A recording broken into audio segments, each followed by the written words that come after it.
اهلا بيكم. انا دكتور الاء. عمرك رحت تصرف روشتة من الصيدليه والدكتور الصيدلي اللي هناك قالك للاسف الدواء ده ناقص بس عندي بديل ليه وتوغوشت واتخضيت؟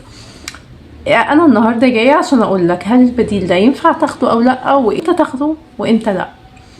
روح بقى انزل تحت الفيديو اعمل لايك واطلع اعمل سبسكرايب وفعل الجرس وتعالى كمل معايا الفيديو. مبدئيا كده احنا عندنا مصطلحين في سوق الدواء، عندنا حاجه اسمها المثيل وحاجه اسمها البديل. كلمه مثيل باينه من اسمها انها مثله، يعني زيه، يعني طبق الاصل. فالمثيل ده هو دواء زيه بالظبط، لكن يعني بيبقى نفس الماده الفعاله، نفس تركيز الماده الفعاله، لكن الفرق الوحيد ان هو اختلاف الشركة المصنعة. يعني العلبة دي مصنعاها شركة والعلبة دي مصنعاها شركة تانية، لكن بنفس التركيز ونفس المادة الفعالة. فالمثيل طبعا هتاخده وانت مطمن جدا، بالعكس ممكن كمان يوفر لك لو هو ارخص من الدواء اللي معاك. تعالوا بقى للخناقه بتاعه البديل، وان احنا كلنا ليه بنقلق لما حد يقول لنا بديل. يعني ايه بديل اصلا؟ كلمه بديل معناها دواء بيعمل نفس التاثير بتاع الدواء اللي معاك لكن مع اختلاف الماده الفعاله. فهل ينفع اخد البديل كده وانا مغمض؟ الاجابه لا. البديل مش دايما بيبقى امن، لان انت على حسب حالتك، على حسب هل عندك حساسيه من مواد معينه. يعني ما ينفعش تاخد من دماغك بديل وخلاص. الطبيب والصيدلي هما الوحيدان اللي بيبقوا عارفين هل البديل ده هينفع معاك ولا لا. ما تروحش تسال اي حد باليه، تساليش بنت خالتك وتقولي لا اصل هي بتاخد الدواء ده فبتخف عليه، لا اخويا بياخد مش عارفه ايه فانا هاخد زيه. لا، انت كده ممكن تضر نفسك. البديل احيانا بيبقى امن وكويس، مثلا في حاله الاوتوسي اللي هو مثلا انت واحد مصدع عايز مسكن، فمش هيفرق معاك المسكن ده من ده طالما حالتك الصحيه كويسه.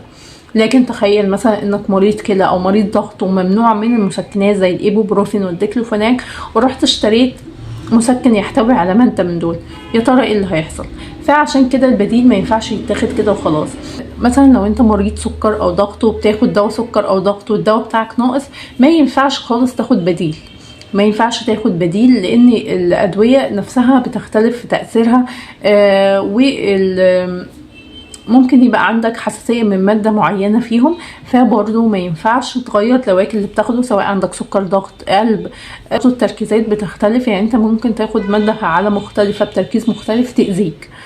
تمام. ففي منطقة معينة ما ينفعش ناخد فيها بديل خالص. تمام. يبقى لما الدواء بتاعك يبقى ناقص، لا اما تخلي الطبيب اللي كتب لك الدواء يغيره لك بمثيل او ببديل ليه.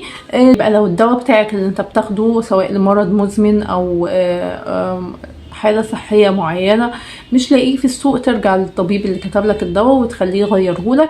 لكن ما تاخدش حاجة من دماغك وتقول لا ده بديل، ده مش عارفة مين بياخده، لا، لان هو ادرى واحد بحالتك لان هو الكشف عليك. تمام.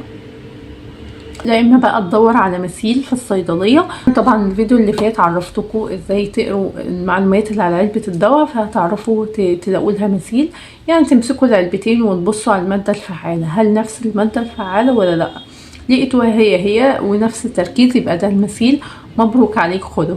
اما لو لقيتها مختلفه يبقى ده بديل، ونرجع للطبيب اللي كتبه لنا نشوف هل ينفع معانا ولا لا. لو استفدتوا من المعلومات اتمنى في الحلقه دي اكون يعني سهلت لكم حوار هل تاخدوا البديل ولا لا، وعرفتكم الفرق بين المثيل والبديل. لو استفدتوا ما تنسوش تعملوا لايك وسبسكرايب وتفعلوا زر الجرس عشان يوصلكم كل جديد. ولو في موضوع طبي معين عايزين نتكلم فيه اكتبولي في الكومنتس. سلام.